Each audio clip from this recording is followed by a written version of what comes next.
1 से। हमारा पहला प्रश्न दिया है, प्रश्न कह रहा है कि दी गई आकृति में प्रश्नवाचक चिन्ह के स्थान पर कौन सी संख्या होगी। यानी हमें यहाँ पर 3 अलग अलग आकृति दी है, यहाँ पर एक प्रश्नवाचक चिन्ह दिया है, यहाँ पर कौन सी संख्या होगी ये प्रश्न पूछा है। ठीक है, तो जब भी इस टाइप का प्रश्न पूछा जाता है तो हमें कैसे सोल्व करना है, सबसे पहले हमें देखना है कि जो प्रश्नवाचक चिन्ह दिया है उसी की जगह बाकी की संख्या कैसे लिखी है। यहाँ पर जैसे 8 लिखा है, फिर यहाँ पर 6 लिखा है, तो ये संख्या कैसे लिखी है ये हमें पता करना है। ठीक है, तो चलिए हम क्या करेंगे, यहाँ पर इन संख्या को पता करेंगे। अब देखिए, इन संख्या को हम आपस की ऐसी संख्या को ऐसा क्या करें कि हमारे पास 6 आ जाए। ठीक है, सेम तरीके से यहाँ पर 4 और 8, इन संख्या को भी ऐसा क्या करें कि हम हमारे पास यहाँ पर 8 आ जाए। ठीक है, तो सबसे पहले हम यहाँ पर पता करते हैं। अब देखिए, जैसे यहाँ पर हमारा 6 लिखा है, अब यहाँ पर क्या लिखा है, 6 लिखा है। अगर हम 12 और 6 का अंतर देखते हैं तो कितना होता है, 6 का ही अंतर होता है। ठीक है, और 15 और 9 का अंतर देखते हैं तो यहाँ पर भी कितने का अंतर होता है, 6 का ही अंतर होता है। सेम तरीके से यहाँ पर देखिए 6 का अंतर होता है, वही यहाँ पर लिखा है। अब यहाँ पर देखिए 16 और 8 का अंतर देखेंगे तो यहाँ पर भी कितने का होता है, 8 का अंतर होता है। और यहाँ पर 12 और 4 का अंतर देखेंगे तो यहाँ पर भी कितने का अंतर होता है, 8 का अंतर होता है, और वही अंतर यहाँ पर लिखा है। ठीक है, अब सेम तरीके से हम क्या करेंगे, जिस तरीके से यहाँ पर आपस का जो अंतर था वही बीच में लिखा है। ठीक है, तो हम भी क्या करेंगे, यहाँ पर जैसे 11 और 5 का अंतर देखेंगे तो अंतर कितने का होता है, 6 का होता है। 14 और 8 का अंतर देखेंगे तो यहाँ पर भी कितने का अंतर होता है, 6 का ही, और इसी अंतर को हम क्या करेंगे, यहाँ पर लिखेंगे। यानी जो प्रश्नवाचक चिन्ह दिया है यहाँ पर कितना होगा, 6 होगा। ऑप्शन में देखेंगे तो ऑप्शन हमारे डी में दिया है, तो ऑप्शन डी वाला हमारा यहाँ पर सही जवाब हो जाएगा। ठीक है, चलिए हम बढ़ते हैं प्रश्न 2 पे। अब दूसरे नंबर का प्रश्न दिया है, प्रश्न कह रहा है कि दिए गए प्रत्येक प्रश्न में ऐसा आरेख चुनिए जो दिए गए वर्गों में सही संबंध दर्शाता है। ठीक है, यानी यहाँ पर हमें क्या दिया है, ईंट दिया है, घर दिया है और पुल दिया है, तो इसका वेन डायग्राम कैसा बनेगा ये प्रश्न पूछा है। ठीक है, तो देखिए सबसे पहले हमें क्या करना है, जो शब्द दिया है ईंट, घर, पुल, तो इनका आपस में संबंध समझते हैं। ठीक है, तो देखिए यहाँ पर घर हम ईंट से बना सकते हैं, पुल को भी ईंट से बना सकते हैं। ठीक है, तो देखिए यहाँ पर जैसे ये हमारा क्या होगा, ये ईंट का डायग्राम हो गया है। ठीक है, ये किसका हुआ है, ईंट का हुआ है। अब देखिए हम क्या करते हैं, ईंट से घर बनाते हैं, लेकिन पूरा घर हम ईंट से नहीं बनाते हैं। घर बनाने के लिए हम कुछ दूसरी चीज़ों का भी वो करते हैं। ठीक है, तो यहाँ पर देखिए इसका डायग्राम कैसा बनेगा, कुछ इस टाइप से बनेगा। तो हम घर बनाने के लिए दूसरी चीज़ों का भी प्रयोग करते हैं। उसके बाद अब देखिए हमारा ईंट और घर का बन चुका है। उसके बाद यहाँ पर दिया है पुल, यहाँ पर क्या दिया है, पुल। ठीक है, तो पुल को बनाने के लिए भी हम क्या करते हैं, ईंट का तो प्रयोग करते हैं, लेकिन यहाँ पर हम दूसरी चीज़ों का भी प्रयोग करते हैं। तो इसीलिए इसका डायग्राम कैसा बनेगा, कुछ इस टाइप से बन जाएगा। तो ऑप्शन में देखेंगे तो ऑप्शन हमारे डी में दिया है, तो ऑप्शन डी वाला हमारा सही जवाब हो जाएगा। ठीक है, क्योंकि जो ये जो हिस्सा है अपन को इधर का हिस्सा दिख रहा है ये हमारा दूसरी चीज़ों का है। ठीक है, भले यहाँ पर पुल है लेकिन पूरा की पूरा पुल और घर ईंटों से ही नहीं बनता है, तो इसीलिए हमारा ऑप्शन डी यहाँ पर सही जवाब हो जाएगा। चलिए हम बढ़ते हैं प्रश्न 3 पे। अब तीसरे नंबर का प्रश्न दिया है, प्रश्न कह रहा है कि दिए गए विकल्पों में से विषम संख्या को छांटिए। यानी हमें यहाँ पर 4 विकल्प दिए हैं, 4 में से कौन सा विकल्प है जो एक अलग है। ठीक है, तो हमें यहाँ पर विषम बताना है। अब देखिए यहाँ पर हम क्या करेंगे, जैसे ऑप्शन ए हमारा यहाँ पर क्या है, तो ये 100 हमारा क्या है, 10 का वर्ग है। ठीक है, ये हमारा 10 का वर्ग है। ये जो हमारा 64 है ये हमारा क्या है, तो ये हमारा 8 का वर्ग है। उसके बाद यहाँ पर देखिए ये हमारा यहाँ पर 8 का वर्ग है। उसके बाद यहाँ पर देखिए ये जो हमारा है 125 क्या है, तो 125 हमारा यहाँ पर 5 का घन है। इसके बाद 216 को देखेंगे तो 216 भी हमारा क्या है, तो 216 हमारा यहाँ पर 6 का घन है। ठीक है, किसका घन है, 6 का घन है। अब देखिए यहाँ पर ये तो हमारा ऑप्शन सी वाला क्या है, 5 का घन और यहाँ पर 6 का घन है, लेकिन यहाँ पर इस संख्या को देखेंगे तो 64 हमारी क्या है, तो 64 हमारी यहाँ पर देखिए 64 क्या है, तो 64 हमारा यहाँ पर क्या है, तो ये 4 का घन है। ठीक है, क्या है, 4 का घन है और 8 का वर्ग भी है। तो अब देखिए यहाँ पर हम विषम को देखेंगे तो विषम हमारा यहाँ पर ऑप्शन ए वाला है, क्योंकि ये वर्ग है। ठीक है, ये क्या है, 10 का वर्ग है। बाकी जैसे 64 दिया है हमारा, 64 क्या है, तो ये 4 का घन है। 125 हमारा 5 का घन है। यहाँ पर 216 6 का घन है। तो इसीलिए हमारा 100 क्या है, ये 10 का वर्ग है, तो ये विषम हो जाएगा, यानी यही हमारा सही जवाब हो जाएगा। ठीक है, चलिए हम बढ़ते हैं प्रश्न 4 पे। अब 4 नंबर का प्रश्न दिया है, प्रश्न कह रहा है कि दिए गए विकल्पों में से संबंधित अक्षरों को चुनिए। यानी ये हमारा एनोलॉजी का प्रश्न है। ठीक है, तो BORE का संबंध 10 से है, तो हमें यहाँ पर होटल का बताना है। ठीक है, तो सबसे पहले हम यहाँ पर पता करेंगे कि यहाँ पर BORE का संबंध 10 से कैसे सेम तरीके से हमें यहाँ पर होटल का बताना है। तो देखिए सबसे पहले हम क्या करेंगे, जैसे यहाँ पर अगर अंकों में दिया है तो हम भी क्या करेंगे, वहाँ पर अंकों में ही देखेंगे। जैसे B हमारा ABCD में 2 नंबर पे आता है, O हमारा कितने पे, तो O हमारा 15 पे आता है। उसके बाद R को देखेंगे तो R हमारा 18 पे आता है। ठीक है, उसके बाद E को देखेंगे तो E हमारा 5 नंबर पे आता है। अब देखिए यहाँ पर हमें क्या दिया है, 10 दिया है। क्या दिया है, 10 दिया है। अगर हम इन संख्या को सभी को क्या कर सकते हैं, जोड़ सकते हैं, जोड़ के देखते हैं। ठीक है, हमें तो 10 लाना है। अब देखिए यहाँ पर 15 और यहाँ पर 2 को जोड़ेंगे तो 17, और 17 और यहाँ पर देखिए 18 को जोड़ेंगे तो 35, और 35 में 5 जोड़ेंगे तो कितने हो जाएंगे, 40 हो जाएंगे। कितने हो जाएंगे, 40 हो जाएंगे। लेकिन यहाँ पर 10 लिखा है। अगर देखिए अगर हम इसे गिनते हैं, जैसे यहाँ पर देखिए 1 2 3 4, यहाँ पर टोटल लेटर कितने हैं, 4, और 4 लेटर से हम क्या करते हैं, इस संख्या को हम भाग दे देते हैं। ठीक है, 4 से इस संख्या को भाग दे देंगे तो कितने हो जाएंगे, देखिए 4 से 40 को काटेंगे तो कितने हो जाएंगे, 10। कितने हो जाएंगे, 10, और 10 यहाँ पर लिखा है। तो सेम तरीके से हम यहाँ पर होटल का भी सेम तरीके से करेंगे। जैसे H हमारा ABCD में 8 नंबर पे आता है, O हमारा कितने पे, तो O हमारा 15 पे आता है, T हमारा कितने पे, तो T हमारा 20 पे आता है। फिर हमारा E को देखेंगे तो E हमारा 5 पे आता है, L को देखेंगे तो L हमारा 12 नंबर पे आता है। ठीक है, अब हम क्या करेंगे, सभी संख्या को जोड़ लेंगे। जैसे यहाँ पर सभी संख्या को जोड़ेंगे तो 20 और 15 कितने होते हैं, 35, और 35 में इसी 5 को जोड़ देंगे तो कितने हो जाते हैं, 40, और 40 में 12 को जोड़ेंगे तो 52, और 52 में 8 को जोड़ेंगे तो कितने हो जाएंगे, 60। यानी सभी संख्या को जोड़ने पर कितने हो रहे हैं, 60 हो रहे हैं। ठीक है, अब देखिए हम जैसे यहाँ पर हम लेटर उनको काउंट करके जो लेटर थे उनका हमने क्या किया था, भाग दिया था। तो यहाँ पर भी हम क्या करेंगे, इनको काउंट करेंगे 1 2 3 4 5, और हम क्या करेंगे, इससे भी 5 से क्या करेंगे, भाग दे देंगे। ठीक है, जिस तरीके से हमने यहाँ पर भाग दिया था। अब यहाँ पर हम क्या करेंगे, 5 से भाग दे देंगे। तो यहाँ पर 5 से भाग देंगे तो इसको 5 से काटेंगे तो यहाँ पर कितनी बार में कटेगा, 15 बार में कटेगा। यानी होटल का संबंध किससे होगा, 15 से होगा। तो ऑप्शन में देखेंगे तो ऑप्शन हमारे बी में दिया है, तो ऑप्शन बी वाला हमारा यहाँ पर सही जवाब हो जाएगा। ठीक है, जिस तरीके से हमने यहाँ पर BORE का संबंध बताया था, हमने सेम तरीके से यहाँ पर होटल का संबंध 15 से बताया। ठीक है, तो ऑप्शन बी हमारा यहाँ पर सही जवाब हो जाएगा।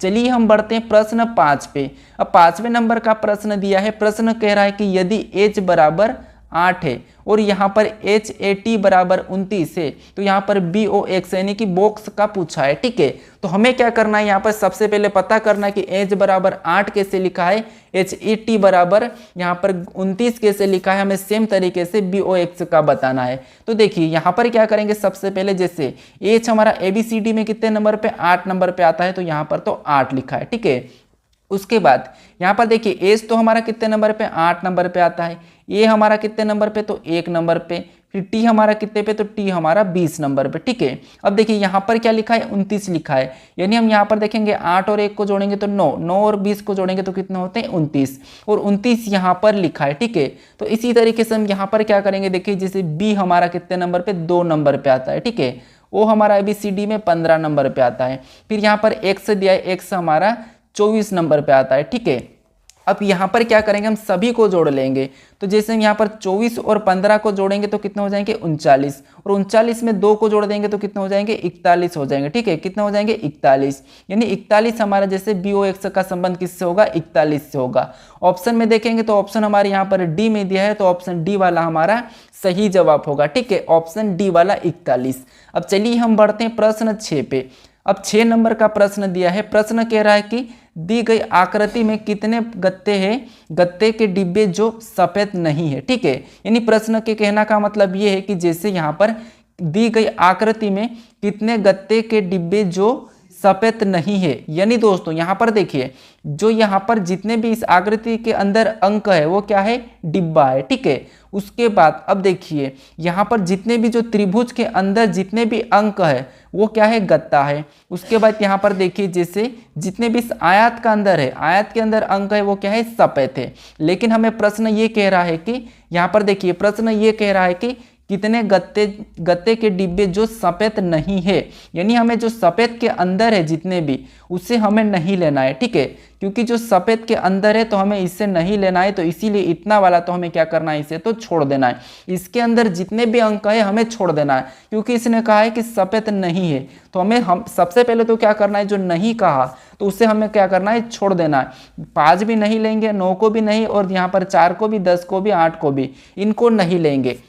अब देखिए हमारे पास 12, 6, 4 बचा है, तो हमें क्या पूछा है कि कितने गत्ते के डिब्बे जो सफ़ेद नहीं, यानी कि हमें गत्ते के डिब्बे यानी कि दोनों ऐसा अंक चाहिए हमें जो गत्ता भी हो और डिब्बा भी हो। तो आपको यहाँ पर दिखा होगा ऐसा अंक क्या दिखा है, 6 दिखा है, क्योंकि 4 को देखेंगे तो केवल क्या है, बॉक्स है यानी कि डिब्बा है। 12 को देखेंगे तो केवल यहाँ पर गत्ता है, लेकिन 6 हमारा क्या है, यहाँ पर दोनों है। तो ऑप्शन हमारा क्या होगा, ऑप्शन ए वाला यहाँ पर सही होगा, यानी कि 6 हमारा यहाँ पर सही जवाब होगा, ठीक है। चलिए हम बढ़ते हैं प्रश्न 7 पे। अब 7वें नंबर का प्रश्न दिया है। प्रश्न कह रहा है कि यहाँ पर यदि SEVEN की कूट भाषा यहाँ पर 23, 13, 6 और यहाँ पर EIGHT की कूट भाषा 34, 57, 9 है, तो यहाँ पर NINE की कूट भाषा क्या होगी, ठीक है। ये कोडिंग डिकोडिंग का प्रश्न है। हमें यहाँ पर सबसे पहले पता करना है कि जैसे यहाँ पर SEVEN का यहाँ पर कूट 23, 13, 6 कैसे लिखा है, सेम उसी तरीके से यहाँ पर EIGHT का कूट 34, 57, 9 कैसे लिखा है, हमें सेम तरीके से यहाँ पर बताना है। तो देखिए अगर आपको एग्जाम्पल 2 दिया जाता है, जैसे इसका यहाँ पर दिया है और इसका यहाँ पर दिया है, अगर एग्जाम्पल आपको डबल देखने को मिलता है तो आपको क्या करना है, यहाँ पर इनके कोड चुराना है। जैसे यहाँ पर देखिए हमें यहाँ पर n का पूछा है और यहाँ पर n का कोड इसने क्या दिया है, तो n का कोड इसने यहाँ पर 6 को लिखा है, तो हम यहाँ से चुरा कर क्या करेंगे, हम हमारे पास रख लेंगे, यानी कि 6, ठीक है। इसके बाद हमारे पास यहाँ पर अगला कोड पूछा है i का, और इसने i का क्या कहा, तो इसने i का यहाँ पर देखिए 4 कहा है, यानी कि i का कोड इसने 4 लिखा है, तो हम भी यहाँ पर क्या करेंगे, इसके पास से चुरा के यहाँ पर 4 लिखेंगे, ठीक है। उसके बाद देखिए हमारा पूछा है n का, तो n का तो आपको पता है क्या है, 6, तो हम 6 को लिख लेंगे। उसके बाद यहाँ पर दिया है e, और e का इसने कोड क्या दिया है, तो e का कोड देखिए यहाँ पर क्या दिया है, तो यहाँ पर देखिए 3 दिया है, इधर भी इसने यहाँ पर 3 ही दिया है, यहाँ पर भी e का कोड 3 ही दिया है, तो हम भी यहाँ पर क्या करेंगे, ई का कोड 3 ले लेंगे। अब ये हम ऑप्शन में चेक करेंगे 64, 63, ठीक है। 64, 63 ऑप्शन में देखेंगे तो ऑप्शन हमारे ए में दिया है, तो ऑप्शन ए वाला हमारा सही जवाब होगा, ठीक है। तो प्रश्न को हम आसानी से सोल्व कर सकते हैं अगर अपने पास एग्जाम्पल 2 हो तो, ठीक है। तो हमारा ऑप्शन हमारा ए वाला सही जवाब हो जाएगा। चलिए हम बढ़ते हैं प्रश्न 8 पे। अब 8वें नंबर का प्रश्न दिया है। प्रश्न कह रहा है कि निम्नलिखित प्रश्न में दिए गए विकल्पों में संबंधित संख्या को चुनिए, यानी यहाँ पर क्या करना है, ये नंबर एनालॉजी का प्रश्न है, इंपॉर्टेंट प्रश्न है दोस्तों, ठीक है। तो यहाँ पर जैसे यहाँ पर 423 का संबंध 657 से, तो हमें यहाँ पर 534 का संबंध बताना है। तो देखिए अब हम क्या कर सकते हैं, यहाँ पर 2 प्रकार के सोल्व कर सकते हैं, या तो हम एक एक संख्या को भी देख सकते हैं, अगर संख्या बड़ी हो तो कोशिश करना कि एक एक संख्या को भी देख लो, या फिर वर्ग या घन। अब देखिए जैसे कि यहाँ पर संख्या वर्ग या घन तो नहीं, लेकिन यहाँ पर देखिए 4 से 6 लिखा है, यानी 2 को प्लस किया है, फिर यहाँ से 2 से 5 लिखा है, यानी यहाँ पर देखिए 3 को प्लस किया है, फिर 3 से यहाँ पर 7 लिखा है, यानी यहाँ पर 4 को प्लस किया है, 2 + 3 + 4 प्लस। तो हम भी क्या करेंगे, यहाँ पर सबसे पहले देखेंगे 5 में 2 जोड़ के, ठीक है। क्या करेंगे, 2 जोड़ के देखेंगे तो कितने हो जाएंगे, 7, तो यहाँ पर हम 7 लिखेंगे। फिर यहाँ पर 3 में क्या करेंगे, हम यहाँ पर देखिए 3 में 3 को जोड़ के देखेंगे तो कितने हो जाएंगे, 6, तो हम 6 को लिख लेंगे। फिर 4 में क्या करेंगे, हम 4 को जोड़ के देखेंगे, तो 4 में 4 को जोड़ेंगे तो कितने हो जाएंगे, 8। अब ये हम ऑप्शन में देखेंगे 768, तो ऑप्शन में देखेंगे 768, तो हमारा ऑप्शन सी में दिया है, तो ऑप्शन सी वाला हमारा सही जवाब होगा, ठीक है। तो जो बड़ी संख्या है उससे भी हम आसानी से सोल्व कर सकते हैं, ठीक है। चलिए हम बढ़ते हैं प्रश्न 9 पे। अब 9वें नंबर का प्रश्न दिया है। प्रश्न कह रहा है कि 2 अलग अलग प्रकार के पासे उपस्थित थे, तो इन पासों में 5 के विपरीत कौन सी संख्या होगी, ठीक है।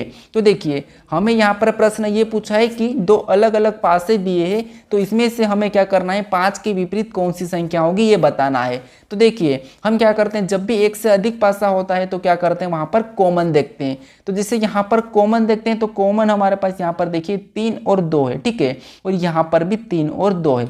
तो जब हमारे पास डबल कॉमन मिलता है तो जो संख्या बची है वही हमारे क्या होती है, विपरीत होती है। जैसे यहाँ पर 5 और इधर 6 बचा है तो ये आपस में विपरीत हो जाएगा, और हमें 5 का पूछा था तो 5 का विपरीत क्या होगा, 6 होगा। तो ऑप्शन में देखेंगे तो ऑप्शन हमारे डी में दिया है, तो ऑप्शन डी वाला हमारा सही जवाब हो जाएगा।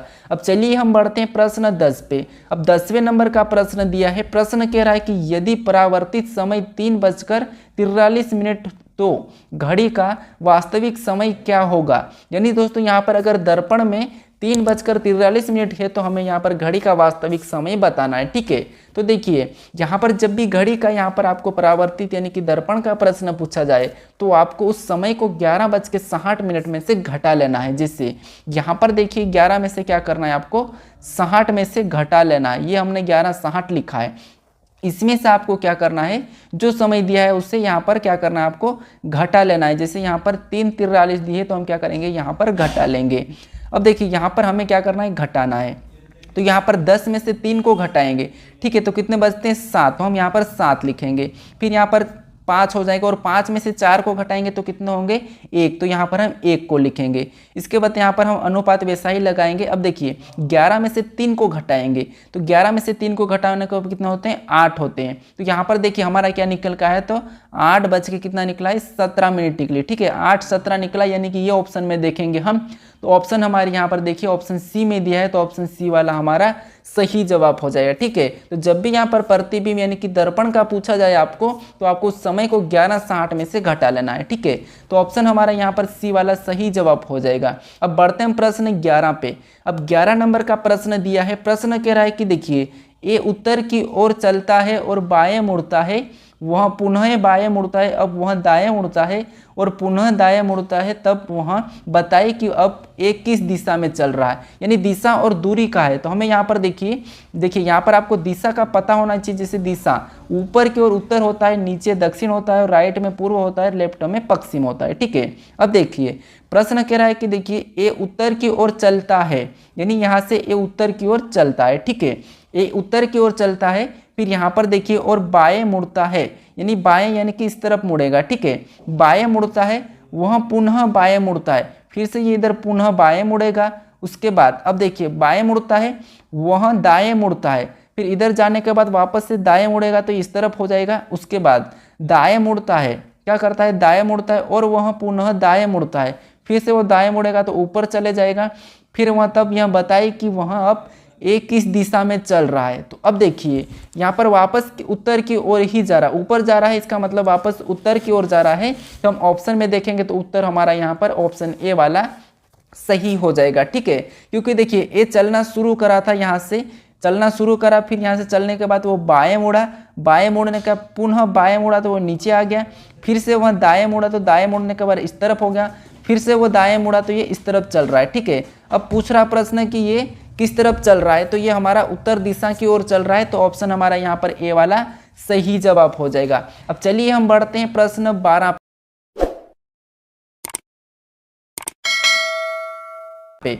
अब 12 नंबर का प्रश्न दिया है। प्रश्न कह रहा है कि देखिए एक्स डब्ल्यू से गरीब है किंतु उतना गरीब नहीं है जितना बी, सी उतना गरीब नहीं है जितना एक्स सबसे गरीब कौन है, ठीक है। तो अब देखिए यहाँ पर हमें ये बताना है कि सबसे गरीब कौन है।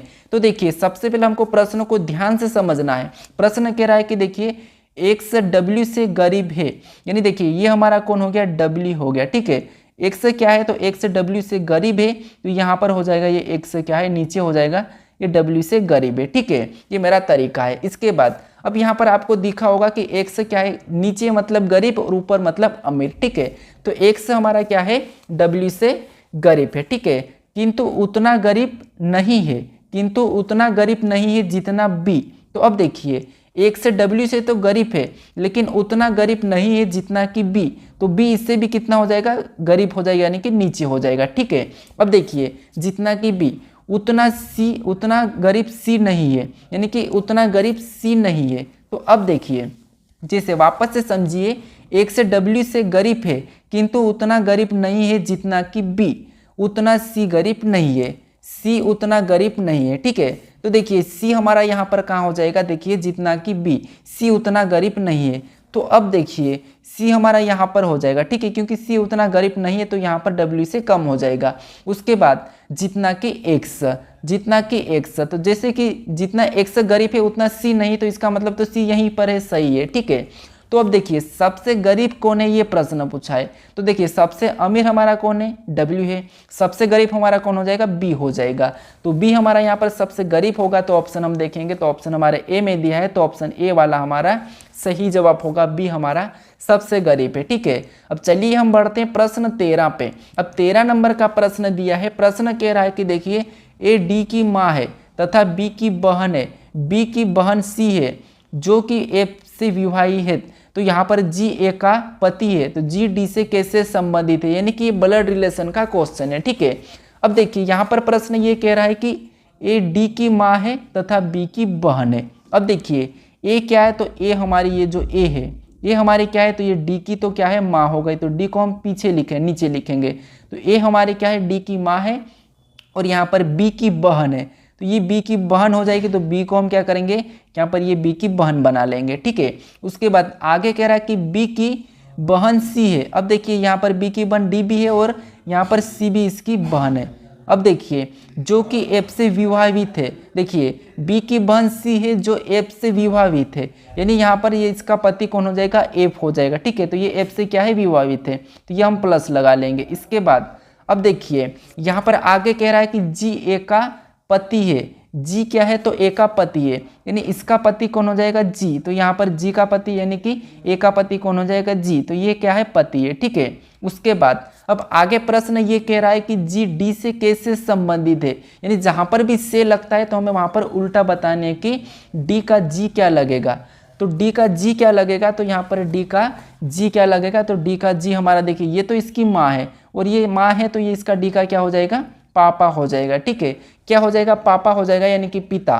तो पिता हम ऑप्शन में देखेंगे तो ऑप्शन हमारे यहाँ पर डी में दिया है, तो ऑप्शन डी वाला हमारा सही जवाब हो जाएगा, ठीक है। एक बार और समझिए यहाँ पर डायग्राम कैसा बना है। अब देखिए जैसे यहाँ पर प्रश्न क्या कहा था, देखिए ए डी की माँ है, तो यहाँ पर देखिए ए क्या है, डी की माँ है तथा बी की बहन है, तो देखिए ये बी की क्या है, बहन है, डी, ठीक है। बी की बहन सी है, तो यहाँ पर देखिए बी की बहन सी है जो कि एफ से विवाहित है, तो देखिए एफ से विवाहित है, यानी कि ये पति पत्नी हो गई है। उसके बाद जी ए का पति है, तो देखिए यहाँ पर जी ए का पति भी बन गया है, ठीक है। तो जी डी से कैसे संबंधित है, यानी कि डी का जी क्या लगेगा, तो डी का जी क्या लगेगा, पिता लगेगा। तो यहाँ पर हमारा ऑप्शन डी ही क्या होगा, सही जवाब हो जाएगा। चलिए हम बढ़ते हैं प्रश्न यहाँ पर 14 पे। अब 14 नंबर का प्रश्न दिया है। प्रश्न कह रहा है कि यहाँ पर देखिए रामा घर से चलती है और 5 किलोमीटर दक्षिण चलने के बाद वह दाएं मुड़कर 2 किलोमीटर जाती है और फिर दाएं 5 किलोमीटर चलती है और बाएं 5 किलोमीटर जाती है। अब उसे अपने घर पर पहुंचने के लिए कितनी दूरी तय करनी होगी। तो फटाफट से सोल्व करने की कोशिश करिए, प्रश्न शायद आप गलत कर सकते हो, ठीक है। इंपॉर्टेंट क्वेश्चन है, समझने लायक क्वेश्चन है, क्योंकि हमेशा आप इस प्रश्न को गलत कर सकते हो, ठीक है। देखिए सबसे पहले यहाँ पर प्रश्न कह रहा है कि रामा घर से चलती है और 5 किलोमीटर दक्षिण चलने के बाद, अब देखिए यहाँ से ये घर से चलती है, ठीक है, और 5 किलोमीटर क्या है, दक्षिण चली, कितना चली है, 5 किलोमीटर, दक्षिण मतलब नीचे। इसके बाद आगे देखिए दाएं मुड़कर 2 किलोमीटर जाती है, यहाँ से अब दाएं मुड़ेगी तो किधर चलेगी, यहाँ पर चलेगी, तो ये कितना हो जाएगा, 2 हो जाएगा, ठीक है। दाएं मुड़ी और 2, ये 2 चली है, ठीक है। कितनी चली है, यहाँ पर दाएं मुड़कर 2 चली है। उसके बाद आगे कह रहा है फिर से वह दाएं मुड़ती है और 5 किलोमीटर चलती है, फिर यहाँ से दाएं मुड़ेगी और 5 किलोमीटर, यानी कि यहाँ से ये ऊपर चले जाएगी, ठीक है। तो यहाँ पर कितना चली, तो यहाँ पर भी ये 5 ही चली है। इसके बाद और बाएं मुड़कर, ठीक है, और बाएं 5 किलोमीटर चलती है, तो यहाँ से और बाएं मुड़ेगी तो बाएं किधर हो जाएगा, इसका इधर हो जाएगा। और यहाँ पर कितना चली, तो यहाँ पर भी ये 5 किलोमीटर चली है, ठीक है। अब देखिए अब उसे अपने घर पहुंचने के लिए कितनी दूरी तय करनी होगी, यानी आप क्या करोगे, जैसे ये चलकर कहाँ पर आ चुकी है, यहाँ पर आ चुकी है, ठीक है। तो इसे वापस, यानी कि इसका घर कहाँ पर है, यहाँ पर है, तो इसे वापस अपने घर तक पहुँचने के लिए कितनी दूरी तय करना होगी। तो आप क्या करोगे, यहाँ पर इसको तो जितना ये चल का है, तो कितना चल का है, 5, 5, 10, 15, 17, ये 17 चल का है, ठीक है। तो आप क्या करोगे, इसको वापस अपने घर तक पहुंचने के लिए 17 ही किलोमीटर तय करनी पड़ेगी दूरी करके आप लगा दोगे, ठीक है। लेकिन यहाँ पर देखिए, ये देखिए इसका घर यहाँ पर है और ये यहाँ पर पहुँच चुके हैं, ठीक है। तो देखिए यहाँ पर ये अपना घर पहुँचने के लिए यहाँ पर ये वाली दूरी भी तो तय कर सकती है, यानी कि यहाँ से भी तो जा सकती है, ठीक है। तो इसीलिए इसको अपने घर तक पहुँचने के लिए दूरी कितनी तय करनी पड़ेगी, यहाँ पर आपको देखिए यहाँ पर ये दूरी कितनी है, यहाँ पर ये दूरी अगर 2 है तो यहाँ पर भी एक ये दूरी कितनी हो जाएगी 2, यानी कि टोटल देखिए 5 और 2 यानी कि 7 किलोमीटर, ठीक है। यहाँ पर इसके घर पहुँचने के लिए कितनी दूरी तय करनी पड़ेगी, 7 किलोमीटर, ठीक है। ये जरूरी नहीं कि यहाँ से घूम के चलेगी, तो इसीलिए यहाँ पर आप कंफ्यूज हो सकते हैं। तो इसीलिए हमारा यहाँ पर ऑप्शन देखिए सी वाला नहीं बल्कि यहाँ पर ऑप्शन हमारा बी वाला सही जवाब होगा, ठीक है। इसको कितनी दूरी तय करनी पड़ेगी वापस घर जाने के लिए, 7 किलोमीटर की, ठीक है। तो चलिए हम बढ़ते हैं प्रश्न 15 पे। अब 15 नंबर का प्रश्न दिया है, प्रश्न कह रहा है कि कथन और निष्कर्ष दिया है। तो सबसे पहले हम यहाँ पर क्या करेंगे, कथन को समझेंगे कि कथन क्या कह रहा है और उसके बारे में निष्कर्ष क्या कहा है। तो अब देखिए कथन कह रहा है कि सभी आदमी औरत है, तो हमें यहाँ पर मानना है कि सभी आदमी औरत है। अब देखिए ये जितने भी यहाँ पर ये जो आदमी है, ठीक है, ये हम आदमी मतलब ए को ले लेते हैं, ये जितने भी आदमी ये क्या है औरत है, तो यहाँ पर हम क्या करेंगे औरत का डायग्राम बनाएंगे। तो सभी आदमी, अब देखिए सभी आदमी औरत है तो हम क्या करेंगे, सभी आदमी को हम औरत के अंदर ले लेंगे, ठीक है। और ये हमारा किसका डायग्राम बना है, औरत का। उसके बाद अब देखिए यहाँ पर दूसरा निष्कर्ष कह रहा है, यहाँ पर दूसरा कथन कह रहा है कि सभी औरत पागल है, ठीक है। यानी जितनी भी औरत ये क्या है पागल है, तो यहाँ पर ये पागल के अंदर आ जाएगी। तो पागल का मैं पी ले लेता हूँ, ठीक है। अब देखिए इसके बारे में निष्कर्ष क्या कह रहा है हमें ये देखना है। तो निष्कर्ष पहला कह रहा है कि सभी आदमी पागल है, तो ये तो बात सही है कि सभी के सभी आदमी जो पागल के अंदर है, ठीक है, यानी कि पागल के डायग्राम के अंदर है, तो इसीलिए ये तो सही कह रहा है, ठीक है। उसके बाद दूसरे को देखेंगे तो सभी पागल आदमी है, यानी यहाँ पर सभी पागल आदमी नहीं है, क्योंकि देखिए सभी आदमी पागल लेकिन सभी पागल आदमी नहीं है, तो इसीलिए यहाँ पर हमारा दूसरा तो गलत हो जाएगा। अब देखिए तीसरे को देखेंगे, यहाँ पर तीसरा क्या दिया है कि कुछ पागल औरत है, तो ये तो हमारा सही है, जबकि सारी औरत पागल है तो कुछ तो होगी, ठीक है। तो इसीलिए ऑप्शन हमारा यहाँ पर तीसरा भी ये सही है। इसके बाद यहाँ पर देखिए चौथे कह रहा है कि कुछ औरत पागल है, तो यहाँ पर देखिए सारी जब औरत पागल है तो यहाँ पर भी कुछ तो पागल होगी, ठीक है। तो ये भी हमारा यहाँ पर चौथा वाला भी सही होगा, तीसरा भी और दूसरा पहला भी, ठीक है। अब दूसरा क्यों गलत है, अब देखिए यहाँ पर सभी पागल आदमी है, देखिए सभी आदमी पागल के अंदर है लेकिन सभी पागल आदमी के अंदर नहीं है, तो इसीलिए ये वाला हमारा दूसरा वाला क्या होगा, गलत हो जाएगा, ठीक है। तो ऑप्शन में देखेंगे हम केवल पहला, तीसरा और चौथा, तो हमारा ऑप्शन यहाँ पर सी में दिया है केवल पहला, तीसरा और चौथा अनुसरण कर रहा है, तो ऑप्शन सी वाला हमारा यहाँ पर सही जवाब होगा, ठीक है। अब चलिए हम बढ़ते हैं प्रश्न 16 पे। अब 16 नंबर का प्रश्न भी कथन और निष्कर्ष का ही है। अब प्रश्न कह रहा है, देखिए कथन को सबसे पहले समझेंगे। कथन कह रहा है कि सभी बसें घर है, यानी देखिए यहाँ पर जितनी भी ये जो बस है ये हमारा किसका डायग्राम है, बस का। इस सभी की सभी बसें क्या है, घर है, तो ये क्या है घर के अंदर हो जाएगी, ठीक है। तो घर का मैं यहाँ पर जी बना देता हूँ। उसके बाद अब देखिए दूसरा वाला कह रहा है, यहाँ पर दूसरा कह रहा है कि कुछ घर झील है, यानी यहाँ पर कुछ घर क्या है, तो कुछ घर हमारा झील है, तो ये झील का मैं जे ले लेता हूँ, ठीक है। कुछ घर क्या है, झील है। अब देखिए यहाँ पर कुछ घर झील है। अब प्रश्न क्या कह रहा है, यहाँ पर हम निष्कर्ष को समझेंगे। तो निष्कर्ष क्या कह रहा है, यहाँ पर हम फिर से डायग्राम बनाते हैं, जैसे कुछ घर क्या है, झील है, तो ये हम जो डायग्राम बना रहे हैं ये क्या है, झील का है, ठीक है। ये किसका है, झील का। अब इसके बारे में निष्कर्ष क्या कह रहा है, तो निष्कर्ष पहला कह रहा है कि कुछ बसें झील है, तो देखिए कुछ बसें झील है, तो यहाँ पर तो हमें बस और झील का कोई संबंध नहीं है, तो इसीलिए या तो हमारा गलत होगा। उसके बाद दूसरा देखेंगे तो कुछ झील बसें हैं, तो यहाँ पर देखिए यहाँ पर भी कुछ झील बसें नहीं दिख रही है, ठीक है। तो इसीलिए यहाँ पर ये भी हमारा क्या हो जाएगा, गलत हो जाएगा, ठीक है। अब तीसरे को देखेंगे तो कुछ झील घर है, तो देखिए यहाँ पर तो कुछ झील हमको घर दिख रही है, तो इसीलिए यहाँ पर तीसरा निष्कर्ष तो सही कह रहा है, ठीक है। क्या कह रहा है, दूसरा निष्कर्ष सही कह रहा है।